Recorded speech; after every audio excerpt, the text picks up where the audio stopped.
Welcome back to the Prosperity Playbook. Today we have a special guest on. So one of our goals for this year was to bring in some guests, kind of expand the knowledge that we have, get you some more life lessons. And the very first person that I thought of was my friend Christa Hudak. So we're going to do actually 3 episodes with her. So the first 2, Christa is my personal financial advisor. I've had several financial advisors throughout my life and none that were as nearly as amazing as her. So she was the first person that I thought of. And so I'm super excited to welcome her today. Thank you, Renee. Awesome. All right. Well, we're going to jump right in. This first one, we're going to talk about planning. So Christa is a financial advisor. And so we're going to talk about just kind of planning for finances, things like that. And then the second episode we're going to dive in a little bit deeper on specific investments and some more kind of trendy topics there that come up a lot for me because I have a lot of questions for her. But first of all, will you just share with us kind of your vision around building a financial plan / life plan? Yeah, absolutely. So, and when Renee invited me to be on the podcast, one of the, kind of the prompt she threw out to me was like, what your financial advisor should have told you, but has not. And with that, as we get into some of these topics, as we talk about some of the challenges and the missteps we see, I will say there's a lot of amazing financial advisors in the industry. I have a lot of great friends in the industry, but a lot of times there is this gap between what clients need and what they're receiving from financial advisors, or also people who maybe haven't engaged in that kind of relationship and they don't know what they're looking for. So with that, and with that, the industry's also evolved a lot over the last couple of decades. So the first thing I wanted to touch on is a really common thing we see in the industry is that as the industry's developed and been built, it really centers around products for 3 life transitions. And so with that, those are college, retirement, and death. So it's so common that the conversations with a financial planner just to revolve around how are you going to pay for your kids' college? What's retirement plan look like? And do you have enough life insurance or what do we need a plan for in your estate? And it's pretty funny to think about because that just feels like so caveman, It is. It's so like, yeah, if those were the only things that we had to plan for when it came to everything outside of finances, I mean, what's the point of all of it? So Right. It's so funny that that's what it's built around. Yeah. And it's really easy to fall back onto, hey, what are the products that I'm going to sell or what makes sense? And also some of it comes from the questions that people come in with. But a part of that revolves around the marketing of people saying, oh, do I need this type of retirement account or this type of account for my child? And so it's very easy to fall into like, hey, these are the products, so this is what we do. But it's really important to recognize that we all have hundreds of transitions that we go through in life and different situations that impact us in life that also impact our finances. Absolutely. So yeah, just thinking about like marriage, having babies, buying a house or upgrading your house or career changes, maybe a divorce or being widowed, medical emergencies or different medical events. Some of these transitions are planned and happy things and good things. Some of them are very much not planned.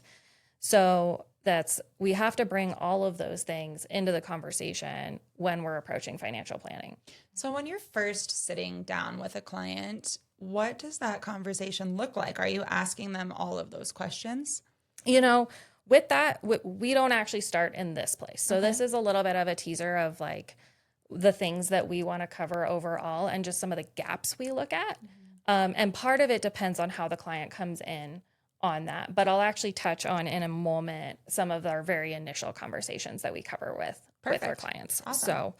So, but when we're talking about the different life transitions, we want to make sure, that we're talking about them and just making sure we're putting on the radar these other things and saying, hey, what are the capital needs for there and how do we fit those goals in? And also recognizing that everybody has things in life that happen that are not planned and that we build the space for that. And that we're allocating some, what I would say is like flexible capital. We want to make sure that our clients are well positioned with solid cash reserves, so that's, money in your savings account for the things that happen that are unexpected. But also most of the time we're also investing in just a regular taxable brokerage account and putting some of their savings there for these other things in life that they can get to anytime they need. There's no caps on how much you can put in or what you take out. You don't get the tax advantages on that account, but it's a really important pillar for most people's plans. Okay. That makes sense to me. Yeah. Well, one of the things that I've referred clients to you before was actually an unexpected inheritance. And, you know, I think that kind of goes back to you see these shows that talk about like the lottery and how people start out winning this big sum and then all of a sudden like the shit hits the fan and they're worse off than they were before. And so I think one of the really important things is to start when you have just a little bit of money, because if you learn how to manage your money when you have a little bit, then you'll be better when you have a lot. And there's some really strong statistics around NFL players and NBA players. Something, I think it's as high as 80% of them end up in bankruptcy at some point because they've gotten this sudden influx of cash and they've never had any money and they don't know how to spend it. So if you're somebody that's just getting started, what are the fundamentals? How do you focus on that and just get started doing things the right way? Yeah. Well, that's a great point, Renee, that, you know, the habits you build when you have a little are going to carry through. The first one is so simple. It's like almost laughable to say, but it's so important, which is just spend less than you make. Like, it's amazing how easy it is in our culture to always be spending more than we make. We have the opportunity to finance everything, and financing can be a powerful tool. Renee and I talk about this a lot. Yeah. And it can be appropriate on certain things, but it's also very, very easy, whether it's through credit cards or buy now, pay later, or just constantly buying a new car or something like that, to put yourself in a place where it's really, really hard to keep up. And so building in margin and spending less than you make, like that's the very first thing. You will never be financially successful if you're spending more than you're making. On that note, do you suggest like budgeting apps or getting a spreadsheet, or like if somebody doesn't know how much they make and how much they spend, what's a good avenue for them to use? Yeah. I'm very into being pragmatic and practical on that. So I will be very honest. The majority of my clients don't maintain a budget. Okay. There are lots of successful people who do not maintain an ongoing budget. I'm not going I would be to one of those. slap you on the wrist if you don't maintain a budget. Okay. As long as you know you're spending less than you're making. And we can look at a lot of different metrics to assess the health of what you're spending. But so it's not a non-starter if you don't keep a budget. However, I will say this. If you do choose to track everything, you will be more successful and your spending will be more controlled. Studies have shown that people will reduce their spending just by becoming aware of their spending. You don't even have to tell them they have to spend less. If you just do an exercise looking at how much you spend, if you just review your credit card statements and all that, you'll probably spend less next month. I hired a bookkeeper for my business last year, and every month I had to send her my itemized bank statement with what each transaction was. It's probably saved me tens of thousands of dollars because I have to tell somebody else what I'm spending my money on. Yeah. Especially if you're in a situation where your budget is really, really tight. That's where it can be really helpful to run like a dollar for dollar budget. There's certainly lots of great budgeting apps, and I just tell people take a look and see what works well for you. And this is particularly relevant if you're managing a budget like with a spouse. You need to get on the same page and have a way to do that. In that vein, before I move on from budgeting, one of the things that comes up a lot with spouses is, you know, the whole like, I want to buy this and you want to buy that and different budgets. It's a super healthy practice to make sure you have personal discretion budgets and talk about what is included in that, where it's like, hey, this is free for you to spend. And, you know, different people manage their, you know, budgets, you know, separately or together in different ways for different reasons. But I really like the structure when spouses manage their budget together, that, you know, the marriage is blessing you. So you're bringing your finances together and then you're saying, hey, this is both of our discretion. And, you know, we throw in all our clothing and makeup products and things like that and personal products into that and everything else we want. If you're my husband, you buy a lot of musical equipment and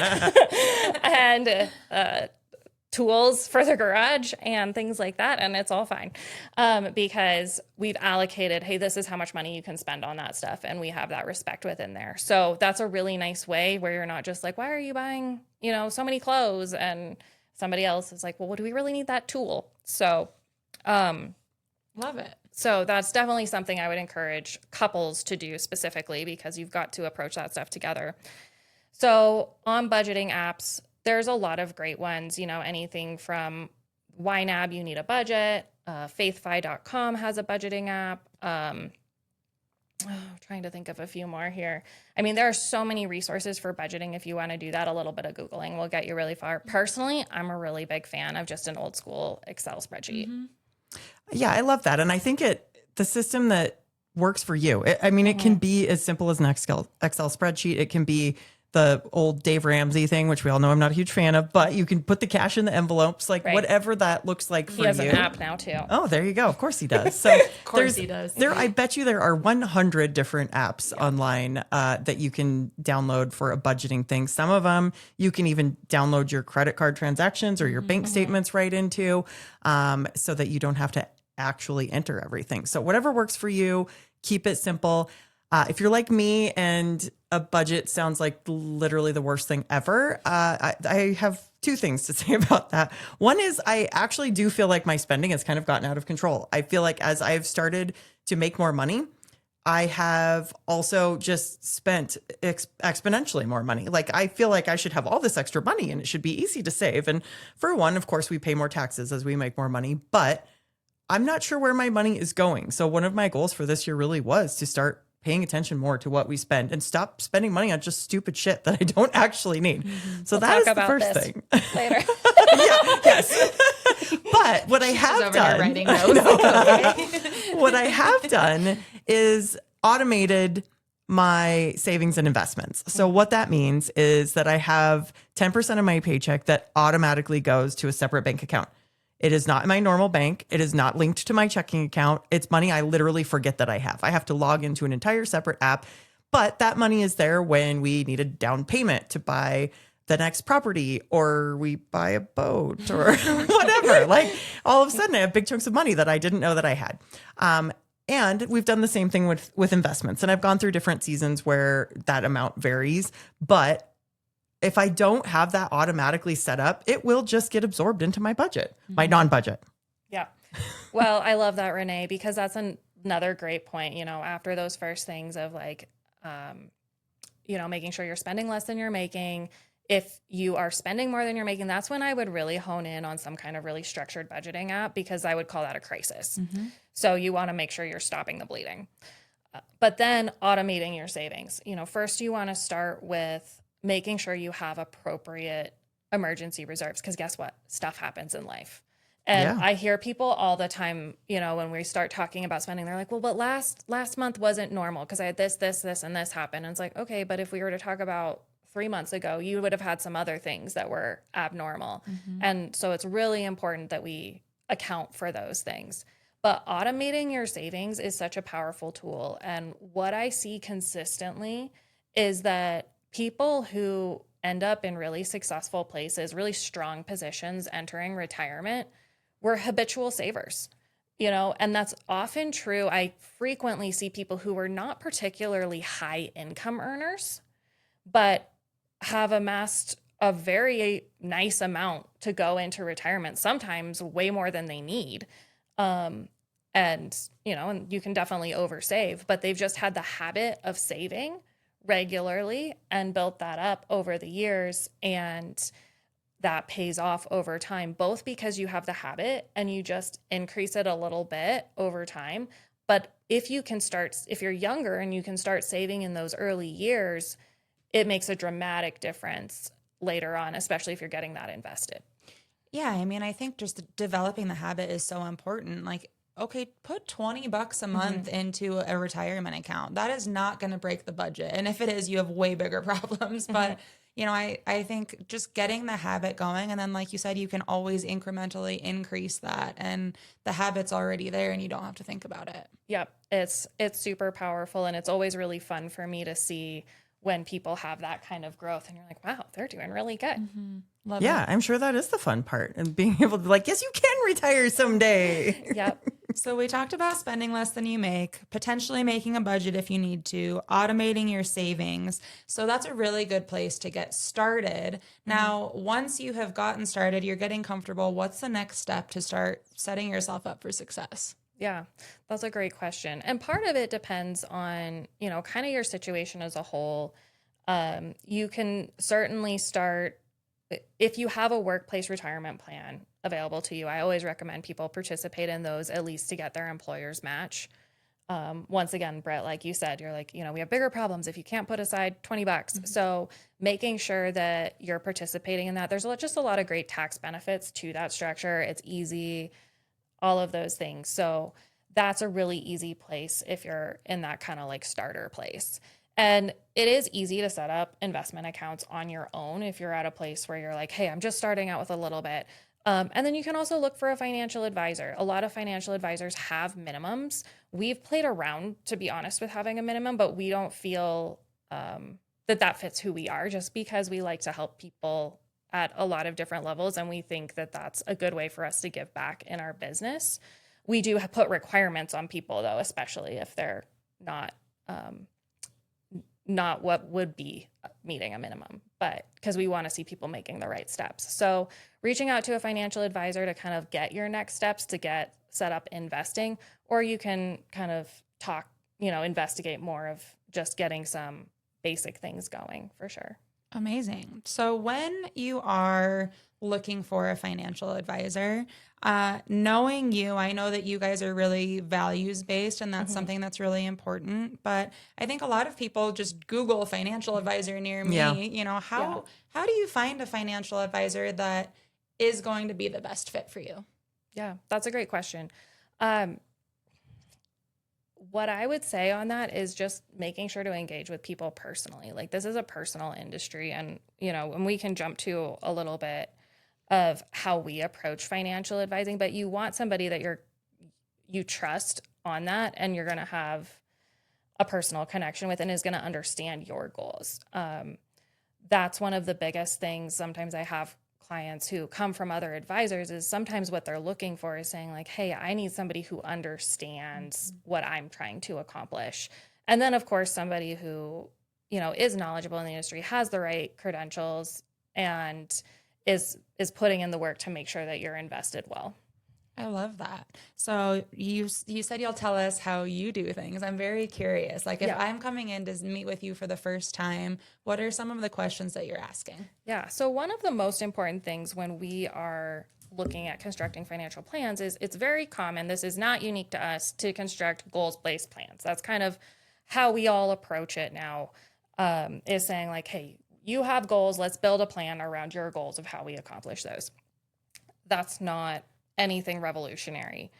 But one of the things that we find that's really important is that if your goals are not rooted in your values, you're not going to be satisfied even if you accomplish the goals. And so where we like to start in our financial planning conversations with our clients is that recognition that we need to get to the center of who you are, not just live in the kind of the outside of, hey, what do you do for work? What's your family situation? What does your tax profile look like? And all of those things that are really normal for us to talk about, but to say, hey, what really drives you? What are your values? And then let's talk about your goals in that context, because we need to make sure that your goals line up with your values. Because if there's a disconnect there, we need to either recognize that maybe your values that you're saying aren't your actual values. Sometimes that's the case where you're like, I said this was really important to me. Turns out it's not. Or turns out this other thing's more important. But let's say, what are your values? And then how do your goals support your values? And then also, what can we do in your situation to further equip you in living out your values in the present, kind of regardless of the financial situation? So if somebody gives you their values and then a couple months down the road, they have a shiny thing dangling in front of them that doesn't align with one of those values you talked about, will you call them out on it? Absolutely.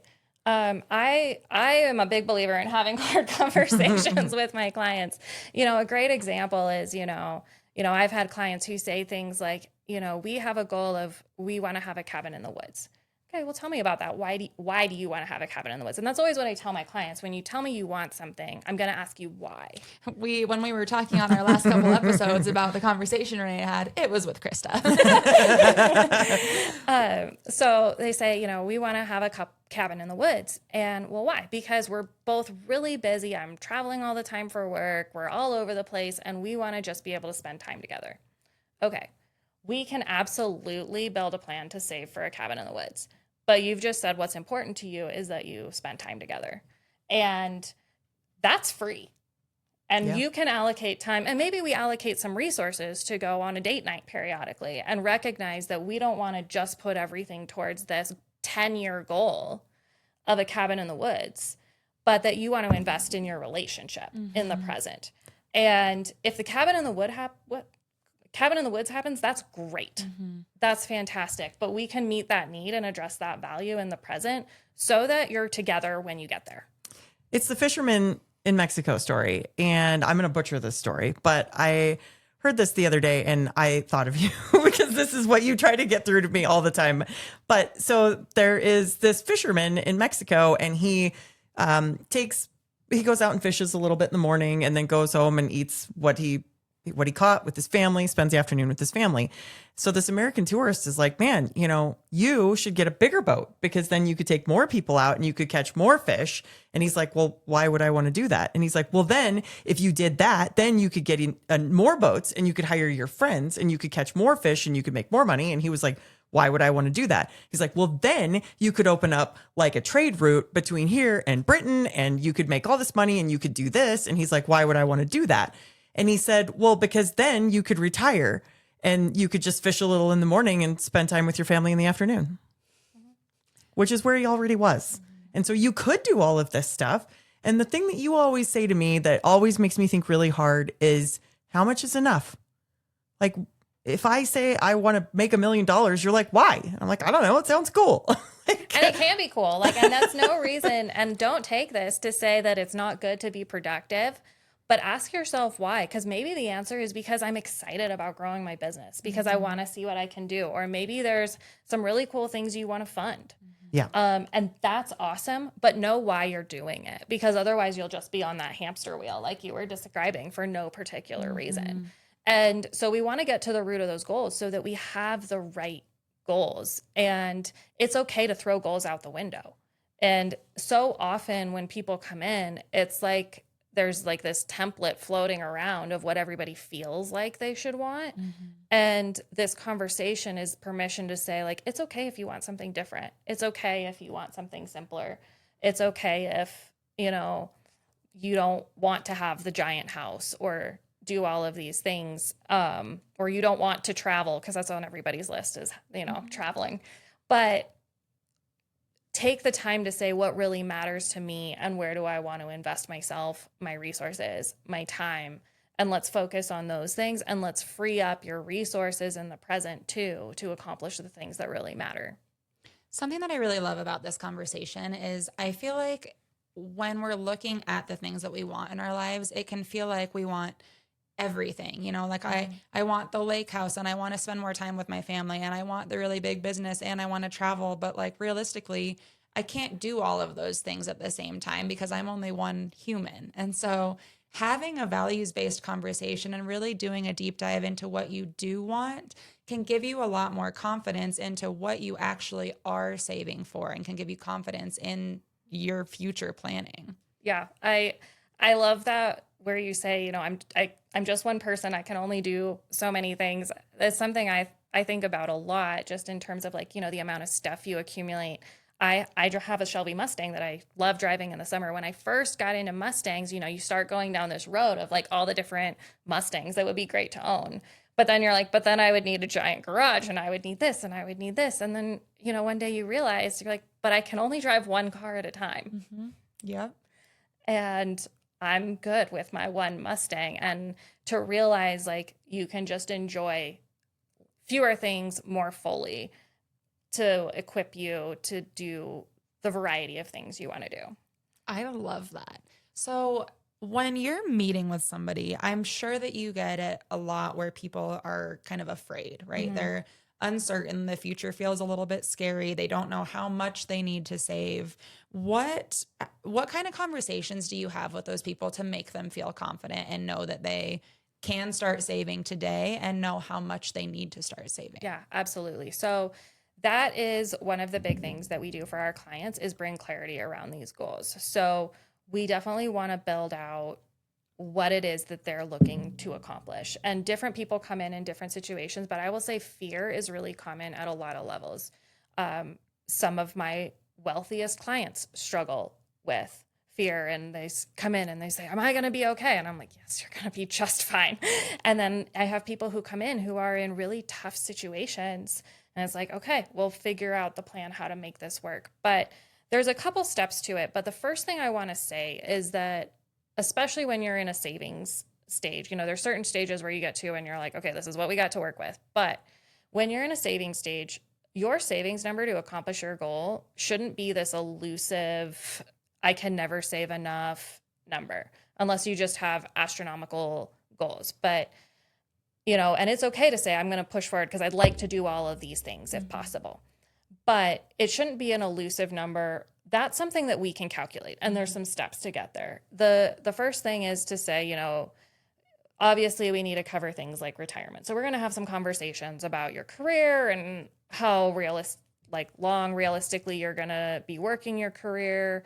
What other factors are involved? Are you planning to make a move? Are there other things we need to be saving for? And the other thing is that we need to have a good handle on your lifestyle, because when somebody says, hey, how much money do I need to retire? Just generally speaking, to be honest with you, everybody's different.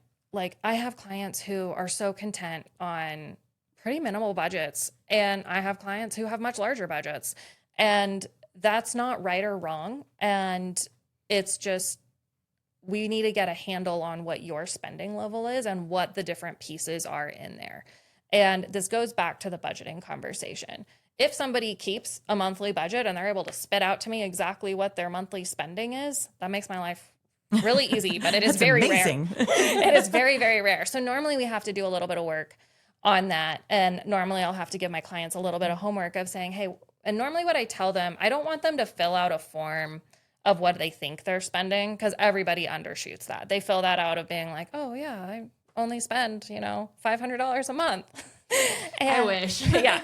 And so what I tell people to do is I'll give them a worksheet and I'll say, I want you to pull the last 3 months of all your bank statements and your credit card statements and go through and categorize everything and look at what you spent over the last 3 months. If you want to do a year, even better. But let's just take a sample of what your spending looks like. And feel free to make some notes if you feel like things are abnormal, because sometimes that helps people feel better. And absolutely. I mean, I think, going through your finances can be very emotional. It can be. Mm-hmm. So take the time to go through that, and we'll use that real number to plan for the future and throw in inflation adjustment in there, of course. But there's some traditional planning theories about people spending less in retirement, but I've never met anybody who wants their lifestyle to decline in retirement. Mm-hmm. So I always plan that people are going to spend about the same amount in retirement as they do now, and only reduce actual expenses that we know are going to go away. Like if we know they're going to pay off a mortgage, we can take that out. Mm-hmm. Or if we know that a certain expense is going to go away, we can factor that in. But I hesitate to be honest, because sometimes people want to add things in retirement. They want to travel a little bit more. They want to do some other things. So we use that number, and we can easily calculate, what the gap is between, where they're at in their savings, what we expect in appropriate investment returns on a conservative level, planning that nothing crazy happens in terms of any crazy growth, some pretty metrics that are very reasonable to meet, and say, hey, this is what you would need to do to fill the gap. Amazing. I love that. What I'm hearing is you absolutely should have a financial advisor when you're trying to set your future self up for the most success, because it's so convoluted. There's so many different avenues that you can go, and not only does having a financial advisor, like, you are the expert, what the best area to put those funds is, but you also can help hold that person accountable and figure out what their goals and values are and where they're starting versus where they want to be, and just navigating that conversation. You're like a financial therapist. That's remarkable how true that is. I've literally had clients schedule appointments to break their tie. Amazing. I believe that. So, and it's really healthy to bring somebody into that conversation, and finances can feel very, very private, and it can be very hard to have a place where you can explore those concepts or be open. And, we kind of see the range of that from people who, some people are really well in sync on their finances with their spouse, but a lot of people are not. And most often what we see isn't a lot of fighting about it. Sometimes that's the case. But most often what I see is just like the conversations aren't being had. And we sit down and we have conversations of, what do you envision for retirement? And, and I'm talking about couples that are, talking about retiring in the next couple of years. And they're like, I don't know. We haven't talked about it. Or one person will say some things and they're like, oh, you've never told me that. I was like, I'm glad we're having the conversation now. Absolutely. That's amazing. So building a space to have that conversation is very valuable. Love it. Well, I think we're probably going to wrap up here because we want to do a deep dive into investing, but we're going to make that a fully separate episode so that we can really do a deep dive.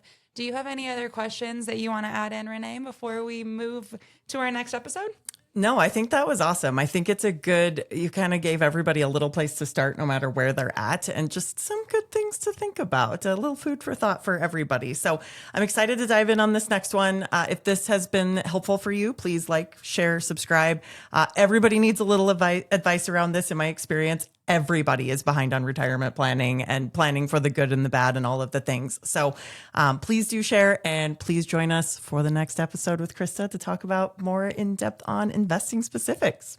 Here's to empowering each other, one story at a time.